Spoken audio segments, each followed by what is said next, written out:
Hey guys, welcome to the Being Beautifully Honest podcast and channel. And if you are not subscribed yet, please do subscribe. I want to thank each and every one of you who are, who have, and who will. And I also would ask for you to hit that like button if you're listening to this on YouTube. It's like walking into the room and hitting that light switch. Let's just go ahead and brighten up the place.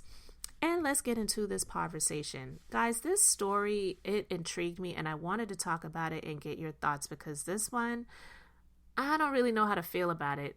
It's a touchy situation. Life happens. Sometimes the life that happens is negative impacts on people with their health, and they have to make some decisions when it comes to their quality of life, if they're going to expand their family, all of those different things like that. And in this story, there's just like all of that. And some unfortunate things that happened when they made those decisions. All right, so the story is that 5 years ago, Jasondiaz underwent drastic surgery to combat a rare type of cancer. He had his stomach removed.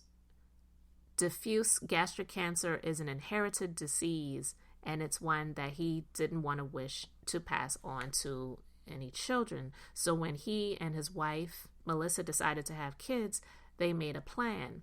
They would go the in vitro fertilization route with genetic screening. Their baby then wouldn't have to suffer the same disease as his dad. Now the couple is suing a Pasadena fertility clinic.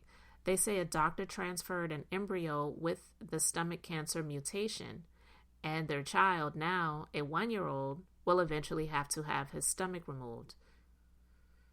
Whew. That's crazy. I mean, I really have no words for that. It's just really sad to hear that they know that their child, who's 1, is going to have to go through the same situation that he's going through. The couple, fighting back tears, they spoke at a news conference announcing a lawsuit. And this is where we get into kind of the politics of it all. So according to the complaint, Jasondiaz, 32, had his stomach removed in 2018 after being diagnosed with diffuse gastric cancer. Doctors discovered that he had a rare mutation in the CDH1 gene, which is linked to a heightened risk, more than 80%, for such cancers. The couple, taking steps to ensure that any embryo melissadiaz would carry to term would not have the mutation, chose to go to Huntington Reproductive Center Fertility in Pasadena. In January 2021, she was impregnated via embryo transfer at the facility, and the child, a healthy boy, was born in September. So in July 2022, the couple sought to have another baby at HRC Fertility by IVF. And HRC employees sent Melissa a form showing the embryos that were stored during the first procedure.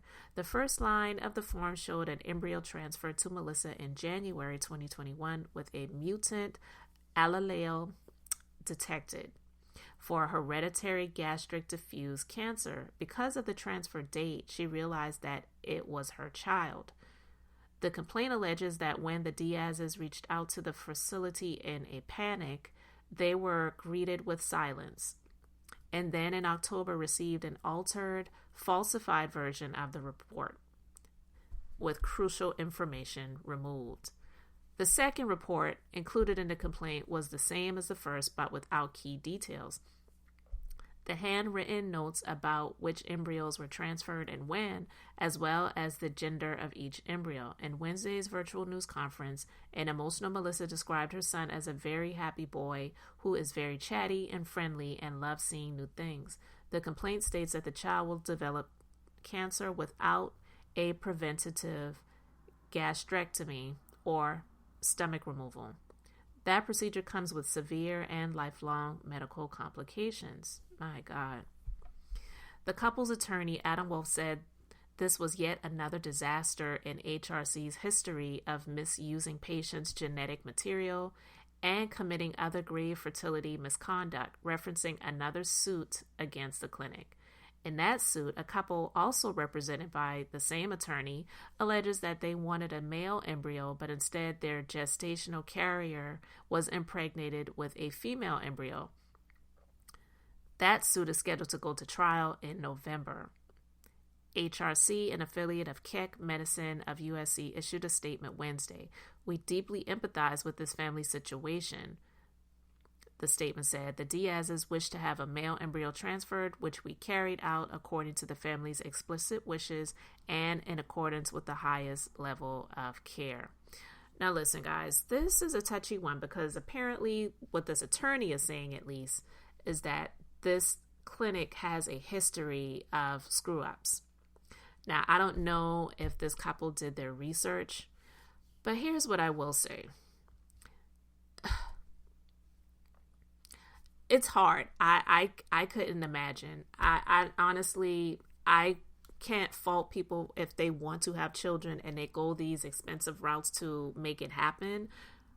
But I don't know. I sometimes feel that the rejection, in a way, may be God's protection, and the prevention may be God's, protection, because they already know that this husband, now father, even though he did have his stomach removed because of the cancer that he had, he's been sick.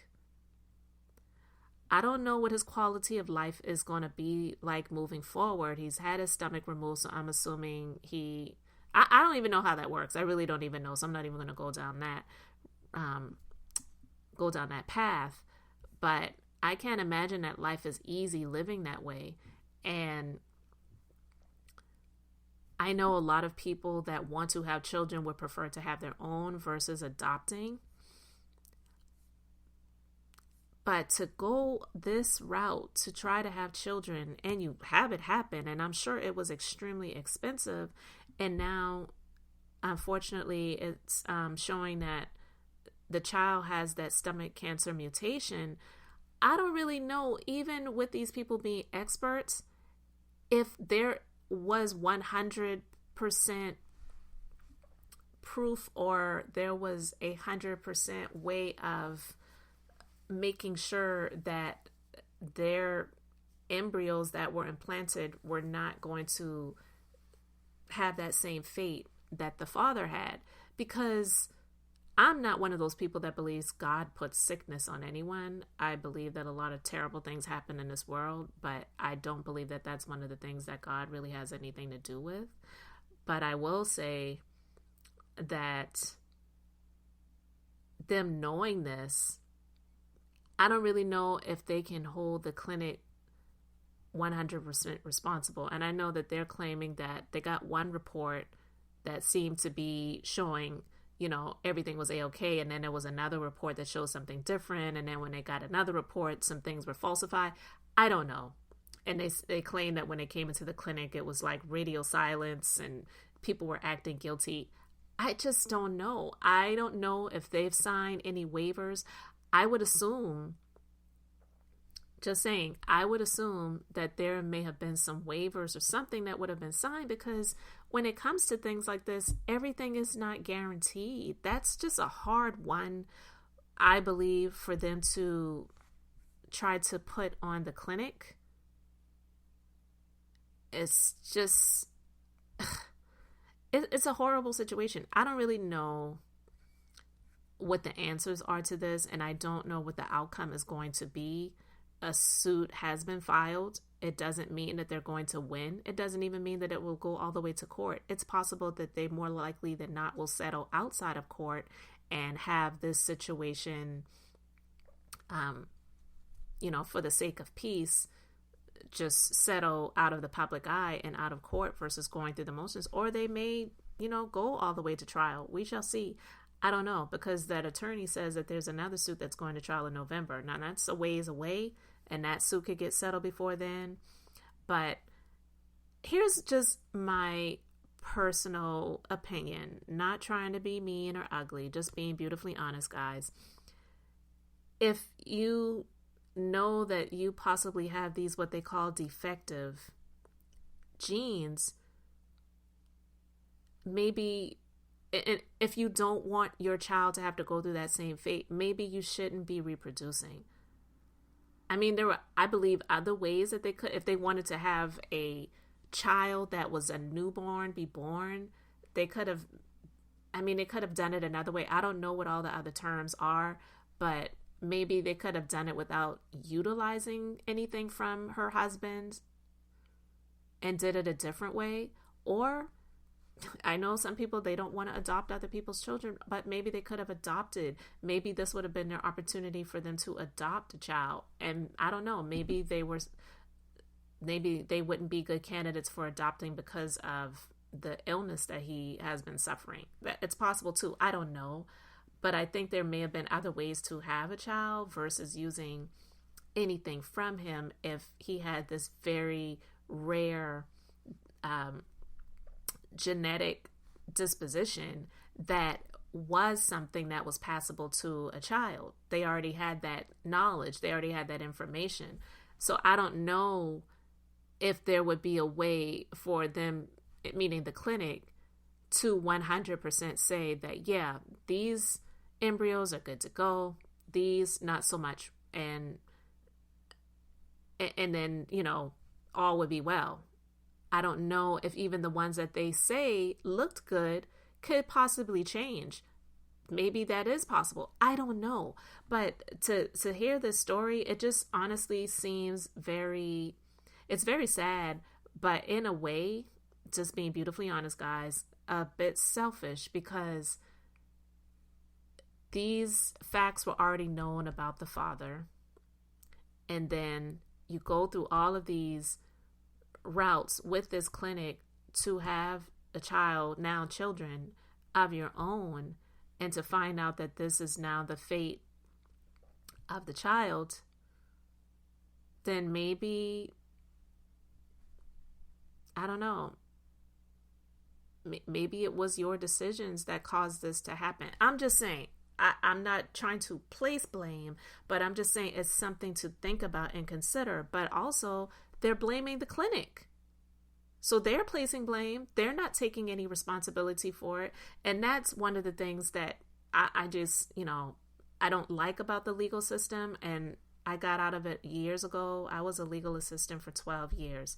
And it's just one of those things that I really hate about this sue culture. The sue SA is what I call it. We live in the sue SA, where people are ready to just sue everybody for any reason at any time and don't want to take personal accountability or responsible for their own actions. They're not taking any responsibility in this at all. And also, the child hasn't developed cancer. It is possible that the child may not.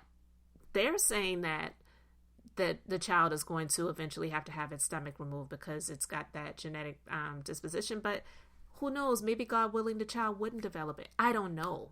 But what I am saying is that this story is just a lot to contend with.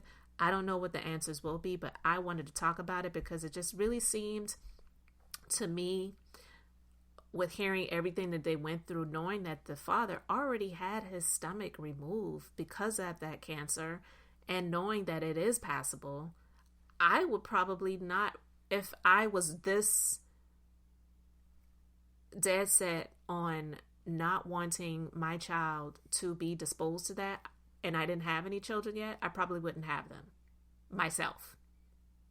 I'm not saying you couldn't have a baby and raise it, but I'm just saying having it naturally using your genetics is what I'm saying.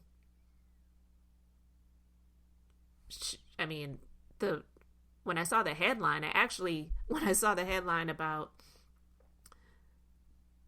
couple sues Pasadena fertility clinic after baby is born with stomach cancer gene, I actually was thinking that